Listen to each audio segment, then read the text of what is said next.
everybody, this is Paul and Alexis from the San Bernardino and Rialto Raw Foods Meetup Group. As you can see, we're here at the beautiful Grand Canyon. This marks the 1-year anniversary of us going raw. And what we're going to do in these next few minutes is talk about how the raw world has impacted our lives. So does that sound good? Awesome. Great, let's get into it. Well, I've been raw for a year now, and so many wonderful things and so many blessings. And if I was to hit on all of them, well, there wouldn't be enough tape in that camera for this, so I want to focus on just one important aspect, and that is the fact that I have been sleeping 5 to 6 hours a night as opposed to 7 to 8 hours a night, and woke up feeling refreshed, alert, and alive. And I wanted to talk about that because this is really important. Raw foods not only helps you live a longer, more fulfilling life, but I want to talk about the life a raw foodist lives right now. Right now, when you go from sleeping 7 to 8 hours a night to 5 to 6 hours a night, that's 2 extra hours of conscious life in a day. That may not seem like much, but in approximately a short span of time, in a few weeks, that equates to several days. Now, over a span of a dozen years, you have got an entire free year of life. Just because you sleep less, because you're healthier and you require less sleep. I find that amazing. Now, if I was to go to hospital rooms across the United States and ask people what they would do if they had a whole extra year of life, what do you think they would say? You know, some jokingly might say that, oh, I'd drink more beer and I'd party a lot more. They might say that as a joke, but I think the truth of the matter is that I think they would spend more time with their family, more time with their spouse, maybe say, you know, I love you, and I really mean it, because that's what really matters.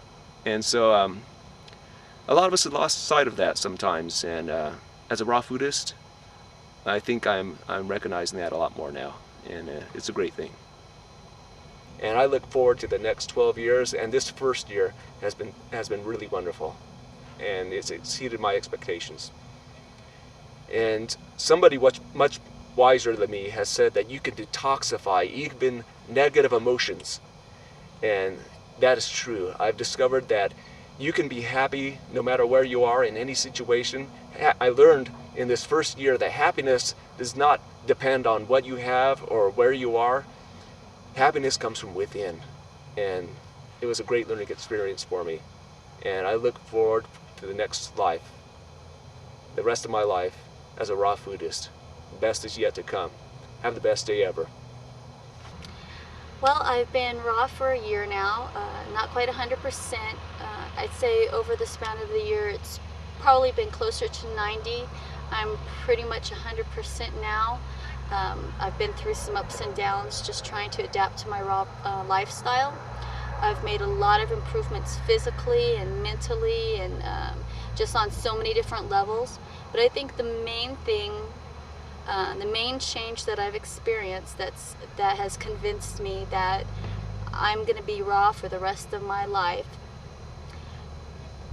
is that I used to be dependent on antidepressants, and I don't need any medication of any kind anymore. And more than that, I felt a sense of doom for my future. I felt older than I was. Ever since I was a little kid, I felt much, much older than I was. And I look around me at the people in society, the senior citizens, and even, children now. They're so sick and miserable and dependent on drugs and doctors. I felt like, well, you know, if I have aches and pains and all of these problems, physical problems and emotional problems now, it's only going to get worse. So I didn't have a lot of optimism about my future.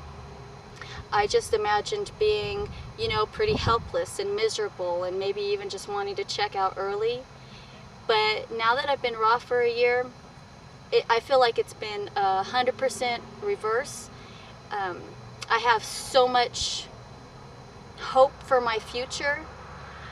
I think of gardens and bounty and physical vibrance and vitality, being, you know, alive and awake, not dependent on medication, Forget about the doctor.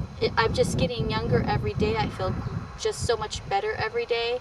And after only a year of being almost raw, almost 100% raw, so much has improved.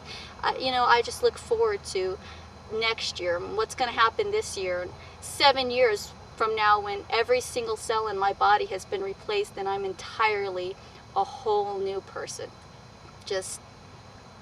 I'm not aging, I'm just getting younger, and it's been awesome. I'm so excited about what's next year.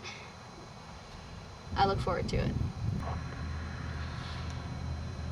Just to kind of add on to what Paul was saying about extending your life, I've spoken to people about living longer, and more often than not, what I hear is, well, I don't want to live longer because that's just going to be more misery. It's another year of being old and weak and feeble and not really being able to take care of myself. But I think the point that people miss is that when you're healthy, you're not adding an extra year of misery to the end of your life. You're adding an extra year of joy and vitality to right now, and the life that you experience right now is so much better. You may not even ever have to experience the misery of old age, because you'll be 80 years old and feel like you're 20 or 30 years old. I mean, the numbers are completely irrelevant. So, and then another thing that I hear is, well, I would rather eat beef and be happy, or smoke cigarettes and be happy, than live a life of misery because I'm deprived. Well, I used to feel that way about some things too, like bagels or granola. I was really addicted to wheat bread and that type of thing, and I didn't think I could ever live my life without that. Kind of had the mentality, well, what's life if you don't live a little bit? And I hear that all the time from people who are basically addicted to substances that are really deteriorating their lives. And it seems like they think that life is really going to suck if they don't have that crutch. But let me tell you, once you give up your crutches, that's when you really begin to live. And you experience life on so many different levels. You're not numbed by the food or the beer or whatever it is. I mean, even if it's just a simple thing like watching television, that's not really a simple thing. You're not really living life. So that's my take on it. And I think that's something that a lot of people miss.